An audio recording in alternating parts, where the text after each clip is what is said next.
Hi எல்லாருக்கும் வணக்கம். எல்லாரும் எப்படி இருக்கீங்க? ரொம்ப நாளாச்சு நம்ம சேனலில் விலாக் போஸ்ட் பண்ணி. நீண்ட நாட்களுக்கு பிறகு இன்றைக்கி திருப்பியும் ஸ்டார்ட் பண்ணியிருக்கேன். இனிமேல் அப்படியே கேப் விடாமல் கொஞ்சம் கொஞ்சம் விலாகெல்லாம் போடணும் அப்படின்னு நினச்சிட்ருக்கேன். ஒரு சில ஹெல்த் இஷ்யூஸ்னால தான் அடிக்கடி வீடியோஸ் அப்லோட் பண்ண முடியலை. இப்போ எல்லாம் ஓரளவுக்கு ஓகே, நார்மல் ஆயிடுச்சு. அதனால இப்போது சரி கொஞ்சம் கண்டினியூ பண்ணலாம் அப்படின்னு ஸ்டார்ட் பண்ணியாச்சு. வீடியோ காலையிலேருந்தே ஸ்டார்ட் பண்ணிட்டேன். இன்றைக்கி நம்ம last time white sauce pasta பண்ணியிருந்தோம். ஸோ அதே மாதிரி கொஞ்சம் பிங்க் சாஸ் பாஸ்தா மாதிரி பண்ணலாம் அப்படின்னு லாஸ்ட்டாக நான் போட்டிருந்தது சம்ருத் பர்த்டேக்கு எடுத்த வீடியோ. அதில் தான் ஒயிட் சாஸ் பாஸ்தா ஷேர் பண்ணியிருந்தேன். அதுக்கு பிறகு இப்போ தான் பாஸ்தா பண்ணிகிட்ருக்கேன். சரி, எப்போது ஒரே மாதிரி பண்ணாமல் கொஞ்சம் டிஃப்ரெண்ட்டாக பண்ணலாம் அப்படின்னு. ஸோ ஃபஸ்ட்டு பாஸ்தா வேக வைக்கிறதுக்கு ஒரு இதில் தண்ணி ஊற்றிட்டு அதில் கொஞ்சம் உப்பும் எண்ணெயும் போட்டுட்டு அதுக்கப்புறமா இன்னொரு இதில் ஒரு 4 தக்காளி வேக வச்சுருக்கேன். அந்த பக்கம் பால் தேவைப்படும் சாஸ் பண்ணுறதுக்கு. அதனால அந்த பக்கம் பாலும் காய வச்சாச்சு. இப்போ தண்ணி நல்லா கொதிக்கவுமே அதில் பாஸ்தா போட்டுட்டேன். இந்த பக்கம் பாலும் நல்லா காஞ்சிருச்சு. இங்கே தக்காளி வச்சோம்ல, அதுவுமே நல்லா கொதிக்கவும் அதை நம்ம தோல் உரிச்சிட்டு நமக்கு எவ்வளோ தக்காளி வேணுமோ அந்தளவுக்கு ஆட் பண்ணிக்கலாம். நான் 4 தான் போட்டிருந்தேன். இங்கே பாஸ்தாவும் நமக்கு வெந்துருச்சு. ஸோ பாஸ்தா வெந்துருச்சான்னு பார்க்குறதுக்கு லைட்டாக நம்ம ஒரு கத்தி வச்சு கட் பண்ணி பார்த்தோன்னா அது ஈஸியாக கட் ஆகிடுச்சுன்னா வெந்துருச்சுன்னு அர்த்தம். அதுக்கு பிறகு இதை வடிகட்டிட்டு கொஞ்சம் பச்சை தண்ணியில் மட்டும் நனைச்சிட்டு வச்சுட்டேன். அப்போ தான் ஒன்றோட ஒன்று ஒட்டி பிசு பிசுன்னு ஆகாமல் இருக்கும்.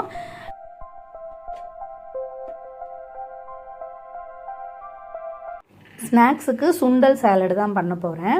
ஸ்ப்ரவுட் மேக்கரில் நேற்று நைட்டு தான் வச்சுருந்தேன். அதனால இன்னும் முளைக்கட்டி வரல. இது இன்றைக்கி நைட்டு பார்த்தோன்னா கண்டிப்பாக முளைக்கட்டி இருக்கும். சரி, இதுலேருந்து கொஞ்சமாக எடுத்து சாலட் பண்ணலான்னு மீதத்தை வச்சுட்டேன். இன்னும் கொஞ்சம் சுண்டல் ஊற வச்சு திருப்பி வேக வச்சு 2 நாள் விட்டு குழம்பு பண்ணிக்கலாம் அப்படின்னு. இப்போ இதில் கொஞ்சமாக உப்பு போட்டு வேக வச்சு எடுத்துக்கலாம். இப்போ சாலடுக்கு இது கூடவே நான் இன்னும் குக்கும்பர், தக்காளி, வெங்காயம், கேரட் இது எல்லாமே போட்டு பண்ணுவோம்ல. அப்போ சாலட் நமக்கு நிறையா வந்துடும். இங்கே நம்ம தக்காளி வேக வச்சு வச்சுருந்தோம்ல, அது கொஞ்சம் சூடாக இருந்துச்சு. ஆர்வமே அதை தோல் உரிச்சிட்டு மிக்சியில் அரைச்சிக்கலாம் அப்படின்னு அந்த தோல் உரிச்சிட்டு அது ரொம்பவே சூடாக இருந்தனால சரின்னு அதை 2ஆக கட் பண்ணிவிட்டு கொஞ்சம் ஃபேனில் ஆற வச்சுட்டு அதுக்கப்புறம் மிக்சியில் அரைச்சிக்கலான்னு எடுத்துட்டேன்.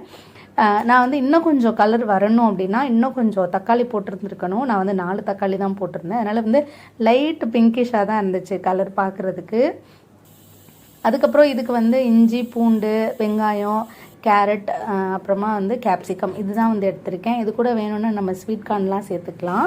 இப்போ நம்ம பாஸ்தா பண்ணுறதுக்கு ரெடி பண்ணிக்கலாம். அதுக்கு முன்னாடி அந்த மிக்சியில் அந்த 4 தக்காளி இருக்குல்ல, அதை நல்லா நைஸாக அரைச்சி எடுத்து வச்சுக்கிட்டேன்.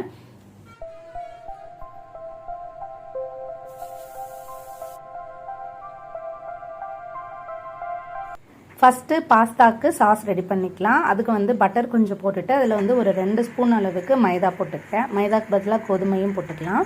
பட்டர் ரொம்பவே சூடாகிட்டு அது ஒரு ப்ரௌன் கலரில் வந்துருச்சு. அதனால மைதாவோட கலரே சேஞ்ச் ஆகிடுச்சு. அப்புறமா நம்ம ஏற்கனவே பால் காய்ச்சி ஆற வச்சுருக்கோம்ல, அதை கொஞ்சம் கொஞ்சமாக சேர்த்து மிக்ஸ் பண்ணி எடுத்துக்கணும். அந்த டைமில் கொஞ்சம் கொஞ்சம் கட்டி மாதிரி வரும். அதை நல்லா நம்ம பீட் பண்ணிகிட்டே இருந்தோம் அப்படின்னா அந்த கட்டிலாம் எதுவுமே இல்லாமல் ஆயிடும். இப்போ இந்த பக்கம் வெஜிடபிள்ஸ் வதக்கிக்கலாம். அதுக்கு கொஞ்சமாக பட்டர் போட்டுட்டு இது கூட குட்டி குட்டியாக கட் பண்ணி வச்சுருக்கிற அந்த பூண்டு, இஞ்சி, இது கூடவே வெங்காயம் இது எல்லாமே சேர்த்து நல்லா வதக்கிக்கலாம். இங்கே சாஸுக்கு கொஞ்சமாக பெப்பர் தூள் சேர்த்துருக்கேன். இதையும் சேர்த்து நல்லா மிக்ஸ் பண்ணி விட்டுக்கலாம். அதுக்கப்புறமா நம்ம கட் பண்ணி வச்சுருக்க குடமிளகா, கேரட்டு இது எல்லாமே சேர்த்துக்கலாம். இந்த டைம்லேயே ஸ்வீட் கார்ன் இருந்துச்சுன்னா கூட அதுவுமே நீங்கள் வேக வச்சுட்டு ஆட் பண்ணிக்கலாம். இன்னுமே டேஸ்ட் சூப்பராக இருக்கும். அப்புறம் இந்த காய் வதங்குறதுக்கு கொஞ்சம் அதில் உப்பு போட்டுக்கிட்டேன். இங்கே சாஸ்க்கு கொஞ்சமாக ஆரிகோனாஸும் சில்லி ஃப்ளெக்ஸ் இது 2ம் சேர்த்து நல்லா மிக்ஸ் பண்ணிட்டே இருக்கணும். இல்லைனா கட்டி ஆயிரும். ஓரளவுக்கு மேலே நல்லா ஒரு திக் கன்சிஸ்டன்சி வந்துடும். நம்மளுக்கு அந்த சாஸ் கன்சிஸ்டன்சிக்கு வந்துடும். இதில் நான் ஒரே ஒரு இந்த ஸ்லைஸ் சீஸ் போட்டுட்டு அதுக்கப்புறமா மொசரெல்லா சீஸ் தான் என்கிட்ட இருந்துச்சு. அதை இது கூட சேர்த்துட்டேன். நம்ம நார்மல் சீஸ் போட்டோன்னா கூட அந்த க்ரீமி கன்சிஸ்டன்சி கரெக்டாக வந்துடும்.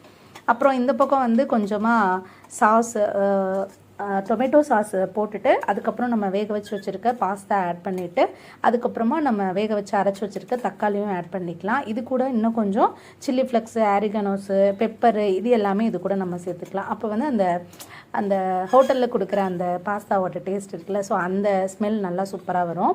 இப்போ பார்க்கும்போது உங்களுக்கு லைட் பிங்க் கலரில் இருக்குல்ல, அதான் தக்காளி நம்ம இன்னும் கொஞ்சம் அரைச்சி போட்டிருந்தோம் அப்படின்னா இன்னுமே கலர் நமக்கு டிஃப்ரெண்ட்டாக கொடுக்கும். சூப்பராக இருந்துச்சு. பசங்களுக்குலாம் ரொம்ப பிடிக்கும். இந்த மாதிரி ஒரு வாட்டி ட்ரை பண்ணி பாருங்கள்.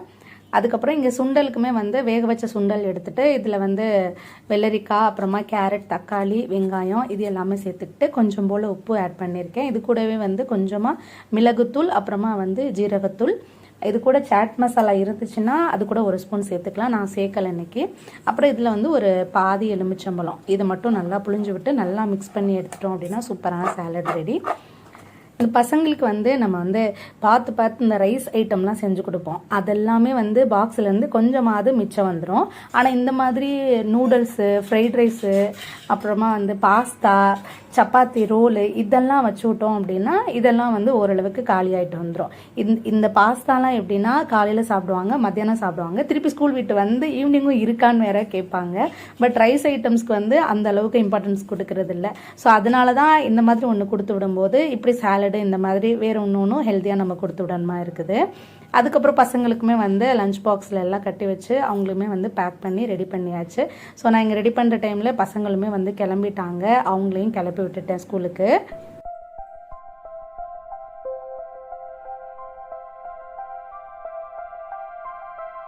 பசங்களை ஸ்கூலில் விட்டுட்டு வந்துட்டேன். அவங்களுமே வந்து ஆஃபீஸ் போயிட்டாங்க. அதுக்கப்புறம் என்ன, நம்ம ஒரு ஆள் தானே, அதனால் நானுமே வந்து அந்த பாஸ்தாவை பிரேக்ஃபாஸ்ட்டாக எடுத்துக்கிட்டாச்சு. மத்தியானத்துக்கு எனக்கு வந்து ஆல்ரெடி இருக்குது எல்லாமே. ஸோ அதனால் திருப்பி நான் எதுவும் செய்ய போகலை.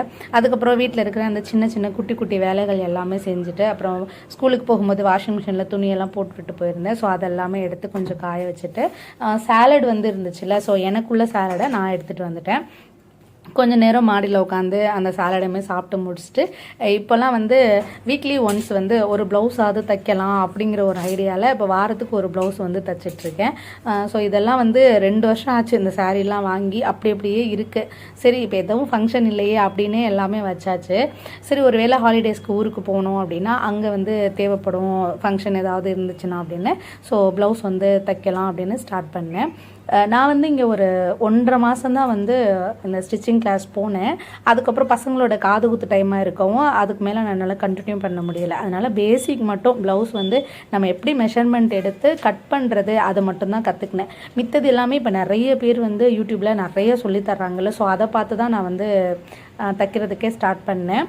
ஏன்னா இப்போல்லாம் வந்து ஒரு ப்ளவுஸுக்கு நம்ம கொடுக்குற காசுக்கு, ஒரு 10 ப்ளவுஸுக்கு கொடுக்குற காசுக்கு ஒரு புது மிஷினே நம்ம வாங்கி போட்டுடலாம். அப்புறம் கொஞ்ச நாள் வந்து நம்ம இந்த டெய்லரிங் இதெல்லாம் பார்த்து கற்றுக்கிட்டோன்னா அப்புறமா நமக்கு ஃபுல்லாகவே நம்ம கற்றுக்கலாம்.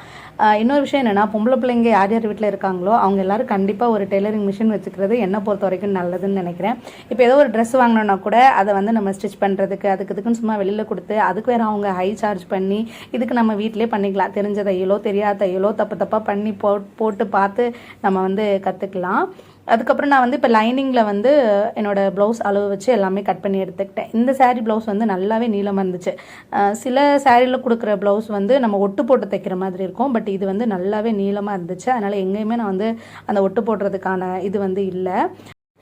நான் வந்து இன்றைக்கி என்ன ப்ளவுஸ் டிசைன் தைக்கலாம் அப்படின்னா, இப்போலாம் ரொம்ப ட்ரெண்டிங்கில் இருக்கல அந்த ஸ்கேலோப் டிசைன், அதுதான் வந்து தைக்கலான்னு எல்லாமே கட் பண்ணி வச்சுட்டேன். ஸோ இப்போ தான் வந்து இந்த பேட்டர்ன் ஒர்க் டிசைன்லாம் வந்து பண்ணுறதுக்கு ஆரம்பிச்சிருக்கேன். ஸோ அதுக்கு வந்து இந்த கேன்வாஸ் வாங்கி அதுலேயுமே வந்து கொஞ்சம் யூடியூபெல்லாம் பார்த்து எப்படி கட் பண்ணணும்னு எல்லாமே வந்து கட் பண்ணி எடுத்துக்கிட்டேன். நான் இந்த வீடியோ வந்து ரொம்ப டீப்பாலாம் எடுக்கவே இல்லை. ஏன்னா நானே வந்து இப்போ தான் கொஞ்சம் கொஞ்சமாக கற்றுட்ருக்கேன்னா, அதனால் நான் கற்றுட்ருக்கதை நான் உங்ககிட்ட ஷேர் பண்ணுறேன். ஜஸ்ட் அவ்வளோதான். இப்படி தான் வந்து எல்லாமே ஸ்கேலப் டிசைனில் கட் பண்ணி வச்சுட்டு அதில் வந்து அதை வந்து லைனிங்கில் போட்டுட்டு பின்னு போட்டு வச்சுட்டேன். ஸோ இதை வந்து நம்ம ஃபஸ்ட் அயர்ன் பண்ணி எடுத்துக்கலாம் அப்படின்ட்டு. ஆனால் நான் வந்து கட் பண்ணதில் ஏதோ ஒரு சின்ன மிஸ்டேக் பண்ணியிருக்கேன் அந்த கார்னரில். பட் எனக்கு அப்போதைக்கு தெரில. ஃபினிஷிங் ஆன பிறகு முடிஞ்ச பிறகு தான் வந்து தெரிஞ்சு, ஐயோ இங்கே ஒரு பெரிய மிஸ்டேக் பண்ணிட்டோமே அப்படின்னு. அந்த ஒரு மிஸ்டேக் வந்து ப்ளவுஸோட லுக்கையே மாற்றிடுச்சு. அந்த ஸ்கேலப் லுக்கையே மாற்றி அது ஒரு வேறு டிசைனில் இருக்க மாதிரி இருந்துச்சு.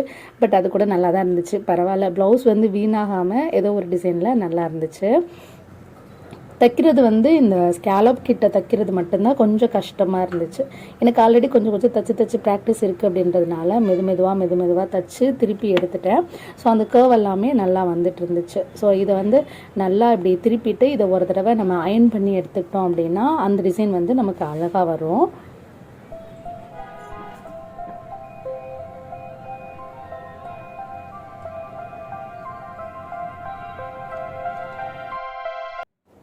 நான் அயர்ன் பண்ணி அதை எடுத்துகிட்டு வந்துட்டேன். அதுக்கு பிறகு அதுக்கு மேலே வைக்கிறதுக்கு வந்து சாரீ வந்து க்ரீன் கலர் தான், ப்ளவுஸ் வந்து பிங்க்கு. ஸோ அதனால் வந்து அந்த பேட்டர்னுக்கு வந்து green colour silk cotton blouse piece வந்து ஒன்று என்கிட்ட இருந்துச்சு. ஸோ அதை தான் வந்து இதுக்கு யூஸ் பண்ணிக்கிட்டேன். இப்போ உங்களுக்கு இந்த ப்ளவுஸ் பார்க்கல தெரியும் என்னென்னா, இந்த கார்னரில் அந்த கர்வ் நான் வரைகிறதே வந்து மிஸ்டேக் விட்டுருக்கேன். பட் அதை பார்த்தோன்னா இது வேறு ஒரு டிசைனில் வந்துருச்சு. பட் பரவாயில்ல, இது பேக் சைடு தான், ஒன்றும் பிரச்சனை இல்லைன்னு விட்டுட்டேன். பட் கைக்கு வந்து சூப்பராக வந்துருந்துச்சு. ஸ்கேலோப்பு நான் கட் பண்ணது எல்லாமே கரெக்டாக பர்ஃபெக்டாக கட் பண்ணியிருந்தேன். ஸோ கை வந்து எனக்கு ரொம்ப பிடிச்சிருந்துச்சு. அதோடு வந்து ஃபினிஷ் பண்ணிட்டு முடிச்சிட்டேன். ஏன்னா அன்றைக்கி வந்து பசங்களை ஸ்கூலுக்கெலாம் கூட்டிகிட்டு போயிட்டு வரணும், லேட் ஆகிரும்னு சொல்லிட்டு முடிச்சிட்டேன். அதுக்கு பிறகு மறுநாள் தான் வந்து ஃப்ரண்ட்டு வந்து தைக்கிறதுக்கு ஆரம்பித்தேன். ஸோ ஃப்ரண்ட்டு தைச்சிட்டு அதுலேயுமே வந்து ஒரு அந்த பேட்டர்ன் வைக்கலாம் அப்படின்னு அந்த பட்டு இருக்குல்ல, அந்த சில்கில் அந்த இதில் மட்டும் எடுத்து இந்த ஃப்ரண்ட்டில் வர டிசைன் வந்து வரைஞ்சி அதில் வந்து கேன்வாஸ் போட்டுட்டு அதை திருப்பி போட்டு தைச்சி ஃப்ரண்ட்டில் வந்து இந்த மாதிரி நான் வந்து டிசைன் ரெடி பண்ணி வச்சுக்கிட்டேன். ஸோ இப்படி தான் வந்து பண்ணேன். அதுக்கப்புறமா வந்து ஃப்ரண்ட்டு பேக்கு ரெண்டையுமே வந்து ஜாயின் பண்ணிவிட்டு கடைசியாக வந்து ஸ்லீவ் அட்டாச் பண்ணிடலாம் அப்படின்னு ஸ்லீவ் வந்து அட்டாச் பண்ணேன். நல்ல கனமாக இருந்துச்சு இந்த ப்ளவுஸ். ஏன்னா எல்லா பக்கமுமே நம்ம சுற்றி கேன்வாஸ் வேறு போட்டு வச்சுருக்கோமா, அதனால் நல்ல கனமாக இருந்துச்சு. அதுக்கப்புறம் பின்னாடி வந்து ரோப் வைக்கலான்னு ரோப் வச்சுட்டு கீழே வந்து ஒரு பெல்லு மாதிரி வச்சுட்டு அதில் வந்து இந்த ட்ரிபிள் கலர் இந்த பிங்க்கு க்ரீனு பிங்க்கு இந்த மாதிரி வச்சுக்கலாம் அப்படின்னு சொல்லிட்டு அதை வச்சு தைச்சேன். ஸோ இது எல்லாமே வந்து யூடியூப் ரெஃபரன்ஸ் தான். அதில் நிறைய விலாக் நிறைய வீடியோஸ் வந்து அங்கங்கே கொஞ்சம் கொஞ்சமாக விட்டு பார்த்து இந்த ப்ளவுஸ் வந்து தைச்சி முடித்தேன். ஸோ ஃபைனலாக ஃபினிஷிங் லுக் வந்து இப்படி தான் இருந்துச்சு. இந்த இடத்துல லெஃப்ட் சைடு வந்து ஒயிட் கலரில் இருக்குல்ல, அது வந்து கேன்வாஸு, அது அப்படி தான் தெரியுது. இப்போ தெரியுதா உங்களுக்கு ப்ளவுஸோட இது வந்து எப்படி சொதப்பி எடுத்து வச்சுருக்கேன் அப்படின்னு. பட் பரவாயில்ல, ப்ளவுஸோட டிசைனே போயிடுச்சு. நான் இந்த இதுக்கு பண்ணாமலே இருந்திருக்கலாமோ அப்படின்னு வந்து தோணுச்சு. அதனால் கொஞ்சம் அழகாக தான் இருந்துச்சுன்னு மனசை தேத்திக்கிட்டேன். எப்படி ப்ளவுஸ் இருக்குன்னு கமெண்டில் மறக்காமல் சொல்லுங்கள். நான் ஆல்ரெடி லாஸ்ட் வீக் தான் வந்து ஒரு ஸ்கேலப் டிசைன் வச்சு தச்சும் பார்த்தேன். அந்த தைரியத்தில் தான் வந்து இந்த ப்ளவுஸே வந்து தைக்கிறதுக்கு ஸ்டார்ட் பண்ணேன். ஸோ இதுதான் அது வந்து ஸ்பேஸ் சில்கில் வந்து தைச்சிருந்தேன். ஸோ அதுவுமே நீட்டாக பர்ஃபெக்டாக எனக்கு வந்துருந்துச்சு. ஸோ இதுலேயுமே கூட ஒரு மிஸ்டேக் விட்டுருந்தேன். என்னென்னா பேக் சைடு வந்து ஃப்ரண்ட் துணியை உள்ளே வச்சு பேக் துணியை வெளில வச்சு தைச்சி வச்சுருந்தேன். பட் ஒன்றும் தெரில, கலரு ஓரளவுக்கு மேனேஜ் ஆயிடுச்சு. ஸோ அவ்வளோதான் ஃப்ரெண்ட்ஸ், இதோட வந்து நம்ம விலாகுமே முடியுது. விலாக் பிடிச்சிருந்துச்சு அப்படின்னா மறக்காமல் சேனலை லைக் பண்ணுங்கள். இன்னொரு வீடியோவில் சந்திக்கிறேன்.